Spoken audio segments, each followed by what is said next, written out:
Yo, this is WSoul13 bringing you Raid Shadow Legends. And today, we're going to be looking at the 10x event. Hey, maybe I love you. We're going to be looking at the 10x event, and we're going to see if it is worth it and a guaranteed fusion event. And we're going to see if it's worth it to try and pull for that guaranteed Godseeker Aniri versus potentially not having enough shards for what's his name? Opardin clan father, which is gonna be a barbarian fusion champ, right? So barbarians is not a very high. I love you. It's not a very high urgency faction to fill out, right? Because you get sealed from that faction. So it's really more about his ability to carry your team. And I don't really do this because usually I like to do my fusion reviews like right when the event comes out, so I can weigh the cost, because the cost is a big part of it.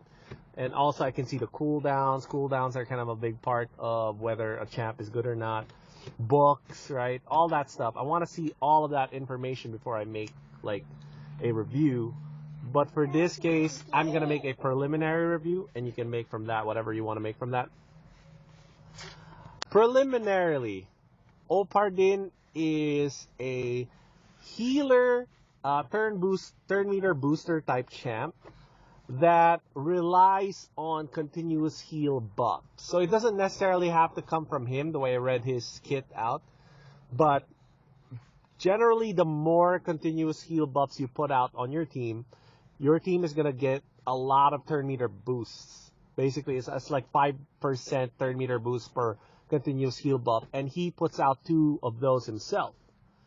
So if you combine that with another champ maybe that puts out a lot of continuous heal buff, something like Bad Alcazar, or I think Godseeker Aniri does the same thing, right?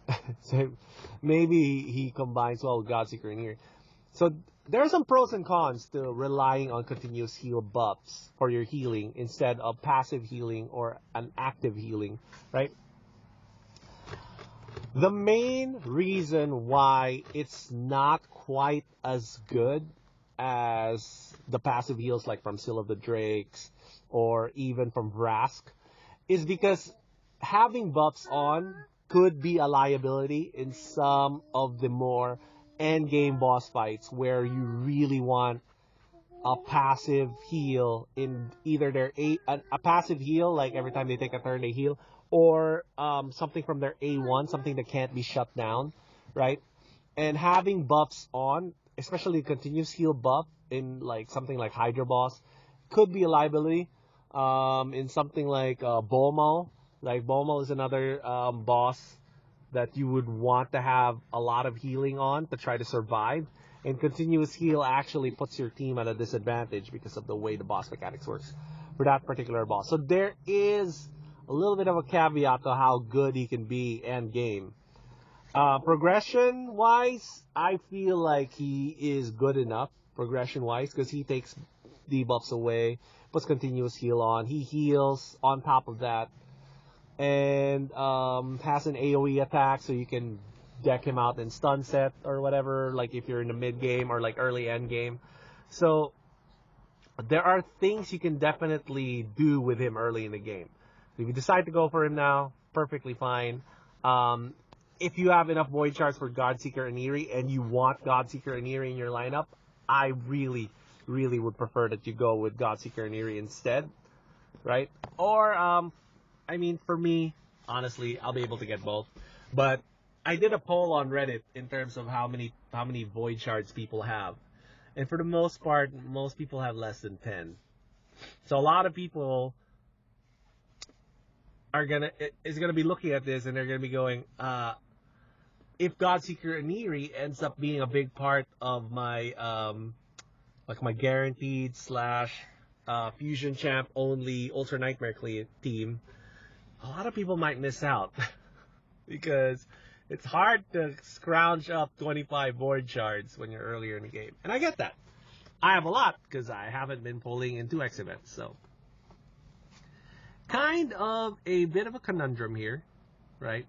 But for me, particularly, I do want Godseeker Aniri in my lineup. So I am going to pull for her right now. Whether I include her in the guaranteed champ lineup or not, I'll have to think about it. We'll see how it goes. We'll see how many people actually do have 25 void charts. So try to pull Godseeker Aniri right now. So why is Godseeker Aniri so freaking good? All right. So one is the A1 has a heal. So A1 with a heal automatically has endgame potential in general, right? Not everybody, but in general has endgame potential. So A1 with a heal, we're already off to a good start. Next is an AoE that heals all allies. So it's an instant heal of 15% of their max HP. And then decreases duration of all buffs on enemies. And then increased duration of all buffs on all allies. So this is a very strong component in the type of clan boss teams I like to build, which is kind of like 1-to-1 ratio and lots of buff and a buff extension champ to try to put some buffs on, extend the buffs, and just have everybody kind of ride out those buffs throughout the clan boss fight. So this right here is a great start to me trying to build a team like that, right? I understand if a lot of people won't be able to get Godseeker Aniri because of the shard requirements for it, but we'll talk about that maybe later down the line just to see how the year shapes up, right? And then finally, because I honestly didn't expect we'd get a banger this early in the year, you know, but Godseeker Aniri definitely a friggin' banger, bro. She is amazing, right? Check this out. She has a revive that also fills the turn meter by 50%. So, you know, this could come in actually even in clan boss. Like, because sometimes you just get that one champ that go down, and then Godseeker Aniri can pick that champ up. It's going to put you out of your rotation, but honestly, at that point, you're just kind of like extending as many turns as you can. And then you get a passive here that says, increase the amount of healing allies received by 10%. So that's already, on its own, really strong. And then if an ally is about to be killed, you put Revive on Death on that ally. So not only do you have an active Revive, you can also put Revive on Death on the ally that's about to be killed on your passive. 4-turn cooldown. So yeah, you can, I don't know, maybe there are fancier things you can do with Godseeker Aniri down the line, but I have seen Godseeker Aniri in Endgame Bommel teams, Endgame Eternal Dragon teams, you know. So she is an Endgame champ. There's no doubt about that. Endgame champ. If you have 25 voids right now, you might consider trying to get her. So let's take a look at some of the consolation prizes we might be able to draw along the way. It's a big one because it's another endgame champ. But first, let's take a look at the 10x people on the right side. Never look at the left side because chances are you're never going to pull any of these guys anyway.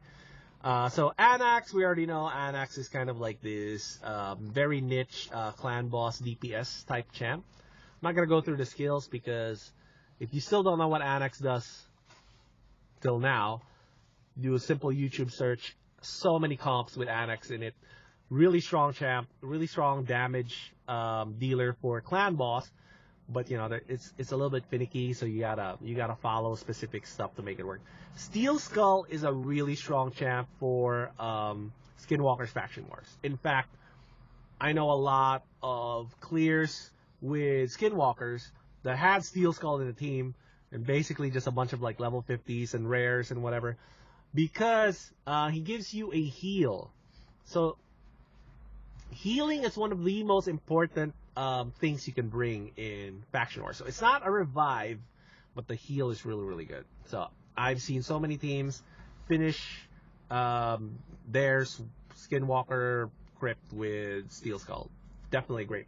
Venom Mage is somebody I got recently, and really strong clan boss champ. You get decreased attack, decreased defense on the same skill. Really strong. Is it a single target? It's single target, but it's 100% chance to place. 3-turn cooldown. Exactly what you want for clan boss. Yeah, this is a clan boss champ right here. Unfortunately, get a heal reduction. So that's kind of unfortunate that the heal reduction is on.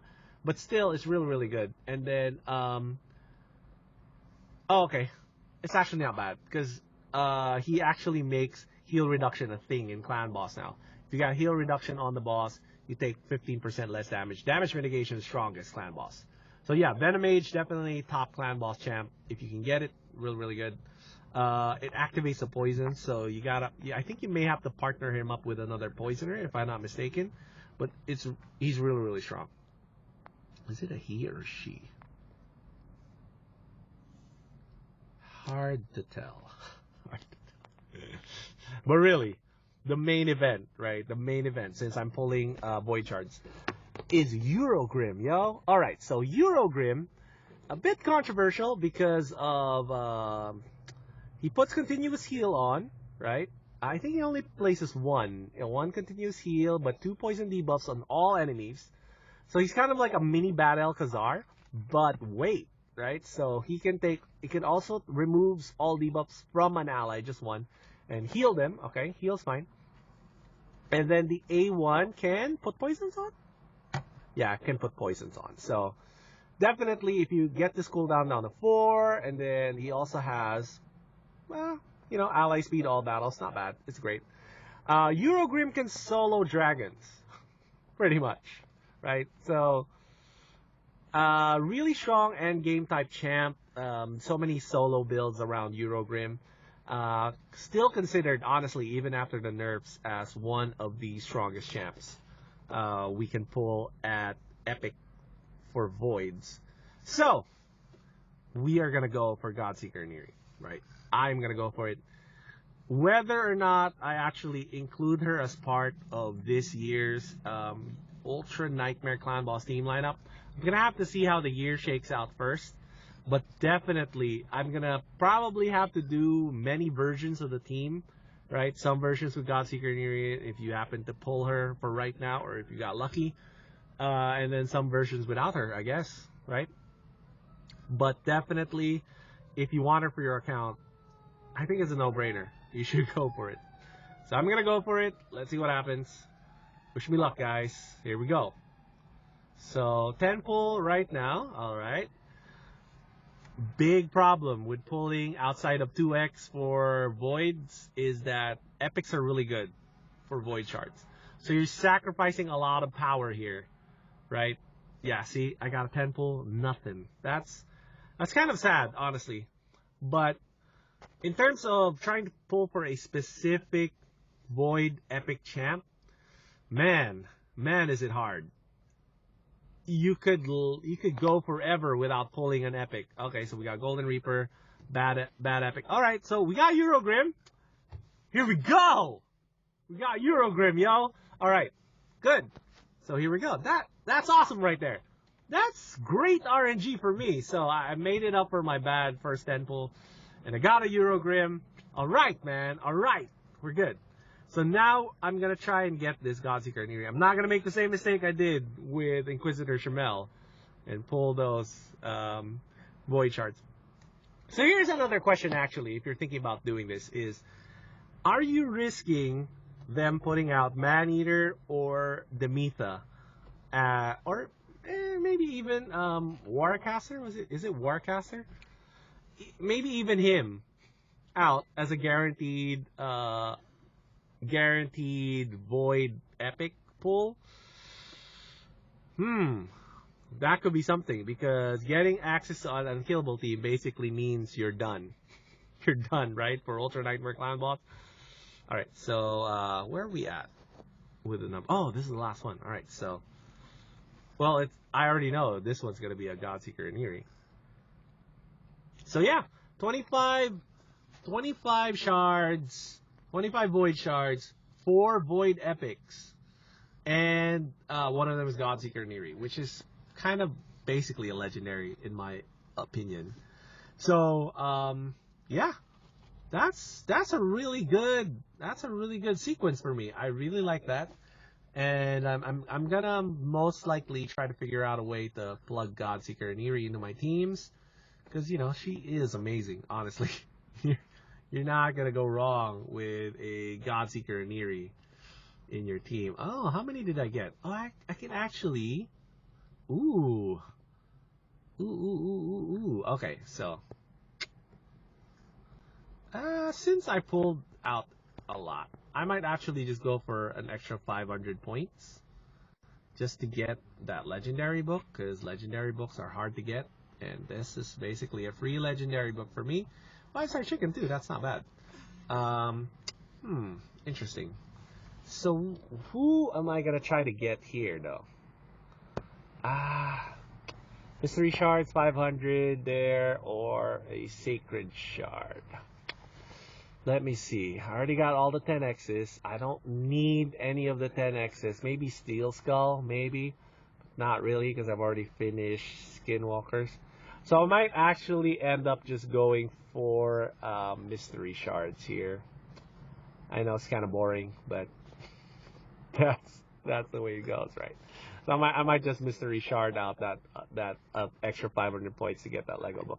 So that's it, guys. I hope you enjoyed this little breakdown of the guaranteed champ event, right? And how you should think about these things when you're going through these decisions yourself. See y'all next time.